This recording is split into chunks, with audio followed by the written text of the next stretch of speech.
جہاں اللہ اس کے محبوب کا دین کا معاملہ ہو اور حق کا معاملہ ہو، جیسے پہلی سیڑھی کے اوپر ہم اپنا جائزہ لے لیں کہ ہم نے ایمان لایا اللہ پر اور اس کے محبوب پر، لا الہ الا اللہ محمد رسول اللہ۔ یہ وعدہ کس سے ہوا؟ کس سے ہوا؟ نہ ماں باپ سے ہوا، نہ بیوی بچوں سے ہوا، نہ مولانا سے ہوا، نہ مفتی صاحب سے ہوا، نہ پیر صاحب سے ہوا، بلکہ یہ وعدہ تو راست اللہ تعالیٰ کے ساتھ میں ہوا کہ اللہ میں تیرا بندہ ہوں، کہ میں تجھے اپنا رب مانتا ہوں، اور تیرے محبوب جس کو تو نے اپنی پہچان کے لیے اپنے سے جوڑ کر ہم کو عطا کیا ہے، اچھا نہ ترجمہ یہ اپنے سے جوڑ کر کاٹا نہیں ہے، وہاں پر جو کٹا سمجھے وہ خود کٹ جائے گا۔ یا اللہ تیرے سوا کوئی معبود نہیں، عبادت کے، سجدے کے، اطاعت کے، فرمانبرداری کے قابل ہم نے تجھے تصور کیا ہے، تجھ پر ایمان لایا ہے، اور تیرے وہ محبوب جس کو تو نے اپنے سے جوڑ کر ہمیں عطا فرمایا، جو تیری پہچان کے لیے ہم کو عطا فرمایا۔ اللہ کی پہچان کس سے ہوگی؟ قرآن سے، کتاب سے کیا پہچانی؟ کیا قرآن پاک کے ذریعے سے مثال نکالیں گے؟ کیا اللہ ہے کہ نہیں ہو کہ نہیں؟ اللہ تبارک و تعالیٰ نے اپنی پہچان کے لیے میرے آقا کو ذریعہ بنایا۔ یا اللہ ہم تجھ پر ایمان لائے اور تو نے اپنی پہچان کے لیے اور اپنی شناسائی کے لیے اور اپنی رضا کے لیے اور اپنی حقیقت تک پہنچنے کے لیے اپنے محبوب کو اپنے سے جوڑ کر ہم کو عطا فرمایا۔ یعنی میرے آقا کا معاملہ کیا ہے؟ ایک رخ تو آپ کا رب کے ساتھ میں ہے، اور دوسرا جز اللہ تعالیٰ نے ہم غلاموں پر اور امت پر، انسانیت پر، کائنات پر کرم کرنے کے لیے دوسرا رخ امت کو عطا کیا محمد رسول اللہ کی صورت میں۔ تو ہم جب کلمہ پڑھتے ہیں، کتنی مرتبہ ذکر میں کلمہ پڑھتے ہیں؟ کیا مطلب؟ کلمہ رب کا ہے اور اس پر یقین ہے، پھر بھی یہاں کوئی شک کی گنجائش نہیں۔ شک نفاق کی پہچان ہوگی۔ کامیابی دیکھنے سے زیادہ، تجربے سے زیادہ، مشاہدے سے زیادہ، دوسروں کے بولنے سے زیادہ جب ہی تو ایمان ہمارا لانا قابل قبول ہوگا کہ ہم اپنی کامیابی، اپنی عزت، اپنی سربلندی ہم اپنے کلمہ پڑھنے میں اظہار کرتے ہیں اس بات کے کہ ہم تیرے بندے ہیں اور تیرے محبوب کے غلام ہیں، نام لیوا ہیں۔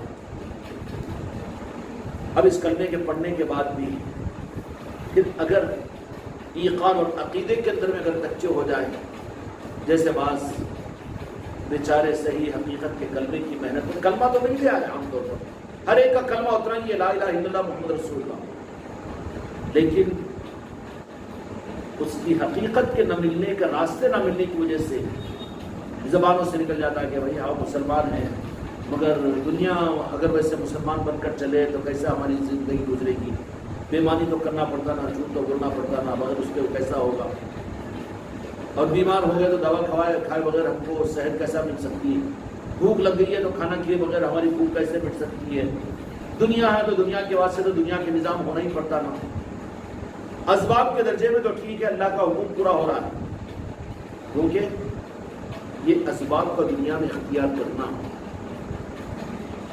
اسباب کا اختیار کرنا، اسباب کا انکار کرنے والا جاہل ہے، اسباب پر یقین کرنے والا کافر ہے۔ اتنا نازک مسئلہ بڑی آسانی سے مسلمان حق پر چھپانے کے لیے، راگ ڈالنے کے لیے کہتا ہے دین اور دنیا دونوں کو بھی لے کر چلنا پڑتا بھائی، دین بولے تو ہر جگہ دنیا کیسی چلے گی، کیسا چلے گی، دنیا میں تو دنیا کے حساب سے چلنا پڑتا ہے، اور اللہ نے بھی تو اسباب کے اختیار کرنے کا حکم دیا ہے، اسباب کے اختیار کرنے کا حکم دیا ہے، لیکن کھانا اس کو کھاؤ بولیں گے جس کو کھانا ہضم ہو، اس کے لیے صحت بنے، کھانا اس کے لیے تو حرام ہو جائے گا جس کے لیے ہاضمے کی اس کی صلاحیت ختم ہو گئی ہو تو پائزن بن جائے گا اس کا کھانا۔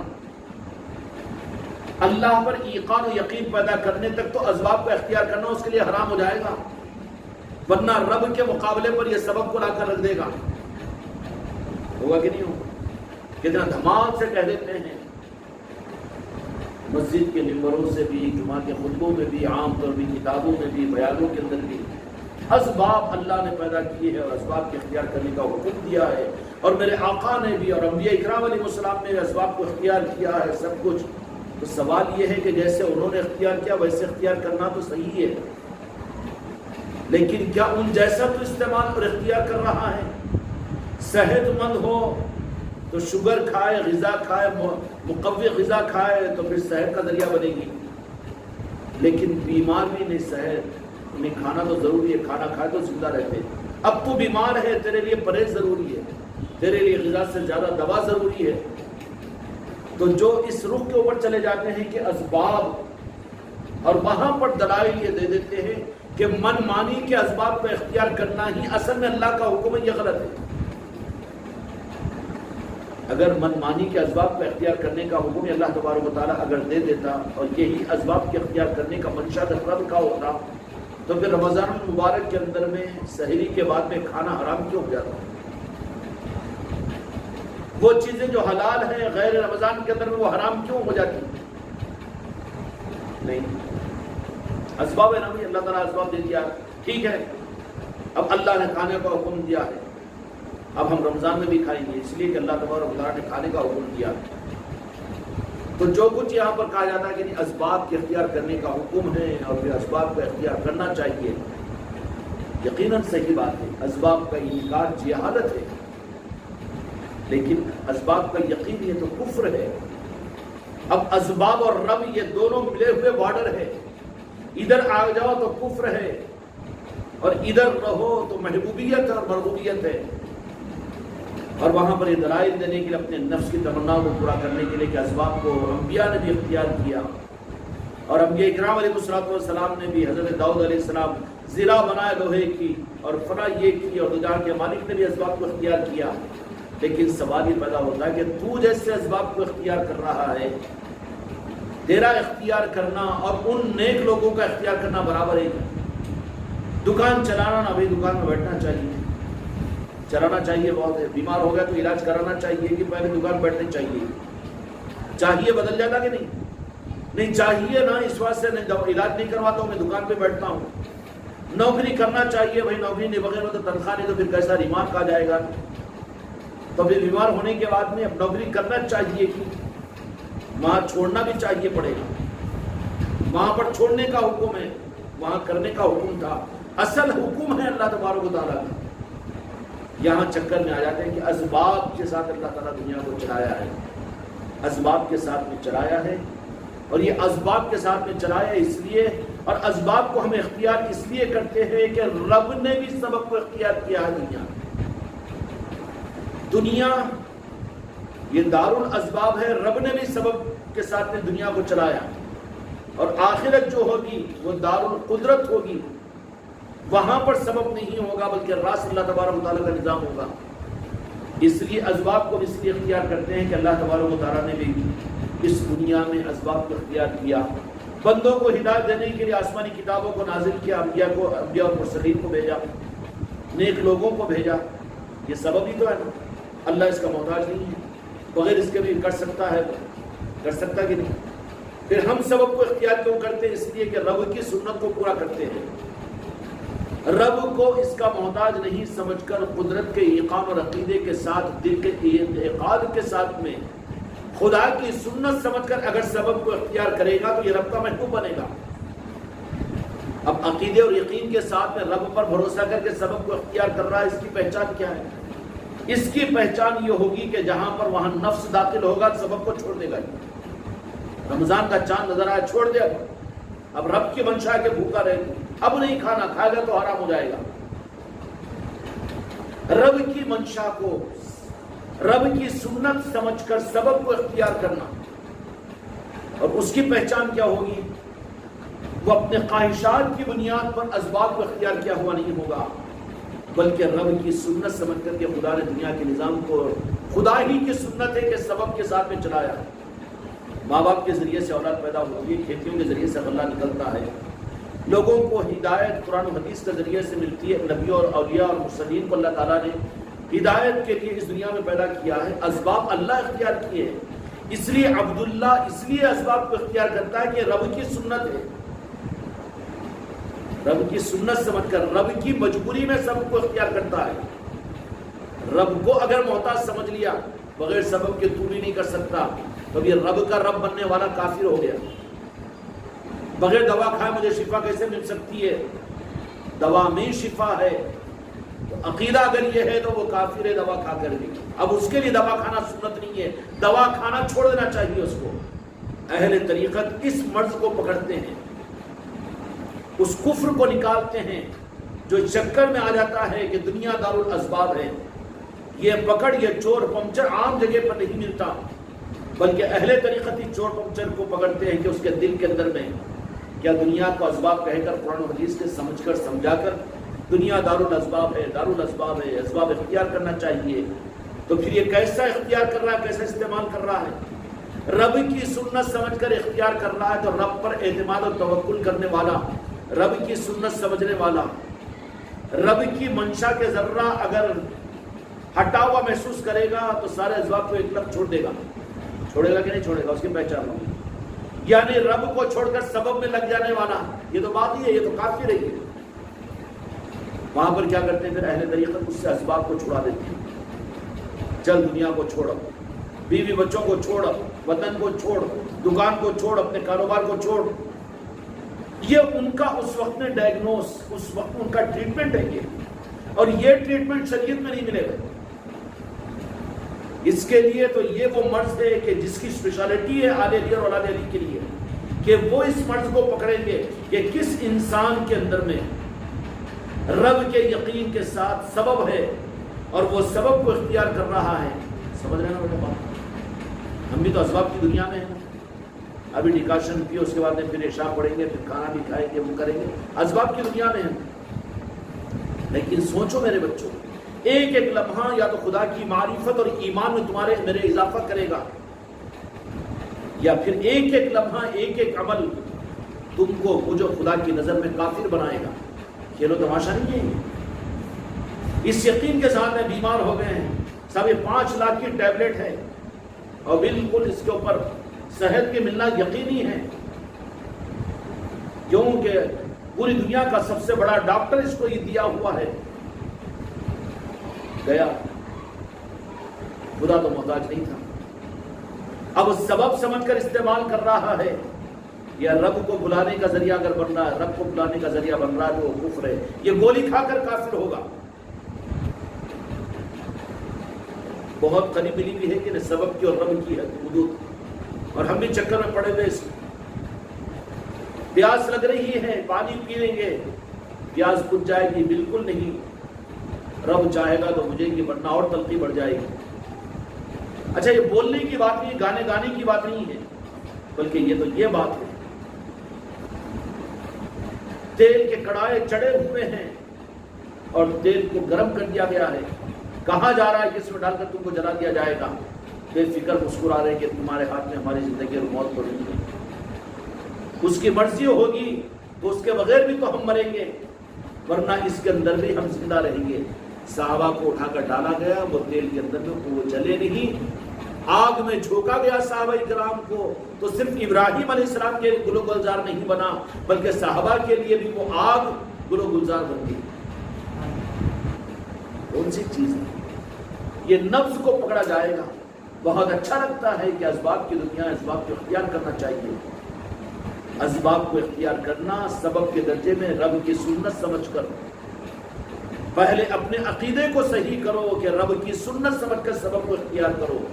اس لیے کہ اس دنیا کے دارالاسباب کو رب نے سبب کے ساتھ میں چلایا. اس کے لیے ہم رب کی سنت سمجھ کر سنت رب کی پورا کریں گے تو اس پر ہمارا رب خوش ہوگا. مگر رب کو محتاج سمجھ کر اس کفر کے اندر بھی گرفتار ہے کہ نہیں ہے؟ کہاں ہے؟ دور دور تک ایمان نہیں ہے. کس یقین کے ساتھ میں کھانا کھاتے ہیں تو اس میں پروٹینز بھی ہے، اس کے اندر میں سوڈیم بھی ہے، اس کے اندر میں سالٹ بھی ہے، اس میں شوگر بھی ہے، اور اس کے ذریعے سے یہ ہوتا ہے. ڈاکٹر کے پاس میں گئے تو اس نے اب لمبی چوڑی ہے یا اپنی کمالات کے ساتھ میں بتا رہا ہے، اس کے اوپر ایسا منہ کھول کے جیسا قرآن سنا رہا ہے. ہوتا ہے کہ نہیں؟ قدم قدم پر کفر کے دروازے کھلے ہوئے ہیں. ایمان کا بچانا مشکل ہے. اس لیے میرے آقا دو جہاں کے مالک محمد رسول اللہ صلی اللہ علیہ وسلم نے ارشاد فرمایا تھا کہ ایک زمانہ وہ آئے گا کہ اپنے ایمان کا بچانا اتنا مشکل ہو جائے گا جیسے ہتھیلی میں انگار میں کھڑا لینا مشکل ہو جائے گا. ہر جگہ گرم کفر کے ہوائیں تو اس کے شعلے تو لپک لپک کر ہماری طرف آ رہے ہیں. صاحب یہ بیماری ہے، یہ اس کا بہترین ڈاکٹر وہ ہے. اچھا وہ ڈاکٹر، اس کے پاس میں بالکل یقیناً شفا ہو جائے گی. یہ بیماری بالکل اچھا، پھر مگر خرچہ 5 لاکھ روپے ہوگا. نہیں ہے 5 لاکھ میرے پاس نہیں، 10 لاکھ روپے ہے بھی انتظام ہے میرے پاس وہ. اور پھر اس یقین کے ساتھ میں کہ وہاں پر میرے 10 لاکھ خرچ ہوں گے تو پھر مجھے تو صحت ملنا ہی ملنا ہے، وہ ڈاکٹر دینا ہی دینا ہے. قدم قدم کے اوپر یہ کفر کی طرف میں چلے گا یہ. اور رب اچھا مجھ کو بھول گیا تھا، اپنی صحت و بیماری میں مجھے بھول گیا. میں نے پیدا کیا اور میں تجھے ماروں گا. سارا نظام میری قدرت سے چل رہا ہے اور مجھے بھول کر ان سب کے بجائے پھر کیا ہوگا کہ کوئی اچھے سے اچھا کہنے والا اگر کہہ بھی رہا ہو تو یہ انجام ہو کر سنے گا. اچھا شفا، اللہ جس کو چاہا شفا دیا. اس کے ہاتھ میں بہت سے بھی تو مرے ہوں گے، نہیں مرتے اسپیشلسٹوں کے ہاتھوں پر. یہ اپنے ایمان کے ڈیفینس، اپنے ایمان کے بچاؤ کے اسباب ہے. دنیا سے متاثر مت ہو. یہ گولی میں بالکل یہ کھاتے ہی آپ کو سر کا درد کم ہو جاتا. گولی کو لو، تیرے اندر میں کہاں شفا مرضی ہوگی تو تیرے ذریعے سے مرنا، اسی سے میں مروں گا. تو وہ گولی تمہارے لیے وہ اگرچہ کہ سر کا درد کم نہ کرے لیکن خدا کی قسم یقین اور عقیدے کو پکا کرے گی اور مقصد تمہاری زندگی کا پورا ہوگا. سمجھ میں آ رہی ہے بات؟ اللہ تبارک و تعالیٰ کے عقیدے کے لوٹنے کے سارے اسباب دنیا میں پھیلے ہوئے ہیں. اس کے بالمقابل میں صحابہ اکرام رضی اللہ عنہم کی زندگیاں، اولیاء اکرام کی زندگیاں ہمارے نظروں کے سامنے ہیں. حضرت عمر فاروق رضی اللہ عنہ کے سامنے ایک شیشی لائی گئی زہر کی اور کہا کہ زہر یہ کون سا زہر ہے؟ وہ کوالٹی کا زہر جس میں ہیرا پیس کر ملایا گیا. بولے گی اگر ایک قطرہ بھی اگر پلا دیا جائے تو اپنے کٹ کر بھرے گی. اچھا ایسا ایسا سن رہے فوراً اپنے ایمان پر آئے، ایمان پر آئے، یقین پر آئے تو وہ خالق کی طرف میں اب یہ مخلوق کے زہر کے دنیا کے نہیں رہے بلکہ خدا کی سنت، خدا کو زہر کو شفا کر دے، شفا میں خدا زہر ڈال دے. وہ خدا کے اختیار میں اس عقیدے پر پہنچ کر یہ رب کے بندے ہو کر اس کیفیت کے اندر میں انہوں نے اس زہر کو دیکھا. نہیں گٹ گٹ گٹ گٹ پی لیا کہ اب وہ پیتے وقت میں جو الفاظ زبان سے نکلے تھے احادیث کے اندر میں کیا ہے؟ احادیث کے اندر میں ہے نا کہ وہ کوئی ایسی چیز اگر پیو تو اس کے مصنون دعائیں ہیں وہ احادیث کے اندر میں کہ اللہ اس کے شر سے بچا دے. وہ ان کی زبان سے نکلا مصنون دعائیں تھی وہ. لیکن کوئی دعا پی کے تم بھی تو زہر پی کے بتاؤ نا پھر. اچھا زہر نہ کو پیو، 90 کی پاکٹ پیو، تم بھی چننا شروع کرنے کی نہیں کرتے. وہ بھی دیکھ لو تجربہ کریں. وہ اثر ان کا عقیدے کا ہوا کرتا تھا کہ زہر اثر نہیں کیا، اس لیے کہ رب پر مخلوق اثر نہیں کرتی. پھر رب کا وہ یقین اور عقیدہ اور رب کے ساتھ کی وہ نسبت ان کو. اب ہم تو یہ نہیں کہیں گے کہ رب حلول کر گیا تھا حضرت عمر فاروق رضی اللہ عنہ، لیکن یہ بات تو ضرور ہے کہ اللہ تعالیٰ نے فرمایا یہ میرا بندہ جب میرے قریب ہو جاتا ہے تو میں بعض اس کا ہاتھ بن جاتا ہوں، اس کی زبان بن جاتا ہوں، میں اس کا پیر بن جاتا ہوں، وہ میں اس کا زبان بن جاتا ہوں. جب قرب کی وہ منزلیں آ جاتی ہے تو رب کے ساتھ اتنا مقرب ہو جاتے ہیں کہ پھر اللہ تبارک و تعالیٰ جو اس کی ذات میں فنا ہو، جو ان کی ذات میں فنا ہو کر باقی بن جاتے ہیں، جن کو اللہ بقا عطا کر دیتا ہے، تو ان کی ذاتوں سے خدا کے صفات ظاہر ہونا شروع ہوتے ہیں.